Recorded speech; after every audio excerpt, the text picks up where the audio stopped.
It's 1865. The Civil War just ended, and somehow you survived the madness. You fought for the Union, took some bullets, and guess what? You won. Good job. Now it's time to hang up the uniform and start fresh. So you and your wife pack up and head west, Kansas to be exact. It's not total chaos anymore, but it's still pretty wild. Think of it like the early access version of the Wild West. And the best part? Thanks to the Homesteading Act, the government's practically giving away land. You walk in, pay an $18 filing fee, and boom, 160 acres are yours. $18. A fortune back then, but still the opportunity of a lifetime. All they ask in return is that you make it look like you live there.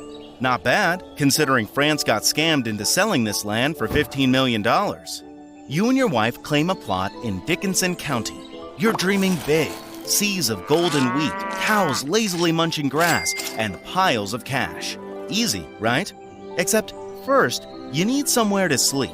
You have land, but zero building materials. No problem. You do what every other settler does. Build a house out of dirt. Yeah, a sod house. Exactly as miserable as it sounds. Prairie sod. Basically just bricks made from grass and mud stacked into a rectangle. Everyone out here's doing it, which doesn't make it less sad. You and your wife hustle, and after 3 weeks of backbreaking work, you've got yourself a sod house. It's not pretty, but hey, at least you're not sleeping under the stars anymore. Except you kind of wish you were. Last night, you sat down for dinner, took a bite of stew, and a snake just casually dropped out of your ceiling. That's not even the first time. It's the third time this week. And it's not just snakes. There are bugs, mice, spiders. Basically, everything that crawls or bites is now a part of your extended family.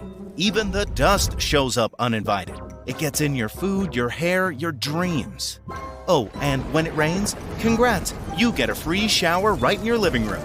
You've patched that cursed roof so many times you could do it blindfolded. The sod just laughs at your effort. Your wife? She absolutely hates it here. She wants a real house, a proper roof, maybe some walls that don't melt when it rains. But you keep the dream alive. You remind her, the land is your future. If you can just survive a little longer, you could strike it rich. 2 brutal years. That's how long you've been sweating in the Kansas sun, praying your dirt house doesn't collapse, and whispering motivational speeches to your crops. And finally, nature throws you a bone. Your first real harvest rolls in, and it's big. You haul it to town and walk away with a cool $600. You feel like a millionaire for about 6 minutes. Then you remember, oh right, you bought seeds and tools and, food. You crunch the numbers and ouch, your profit, a whopping $100. That's enough to buy some more disappointment. It's fine. This is just how the early years go, right? You tell yourself things will get better, hopefully.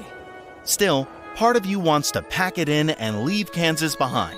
But now it's complicated. In 2 years, you've become someone here.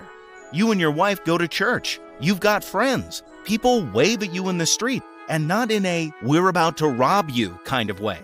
You're known as the guy who doesn't settle arguments with a fistfight or a gunshot. And when trouble breaks out, you're the one helping the town marshal haul the drunks and thieves off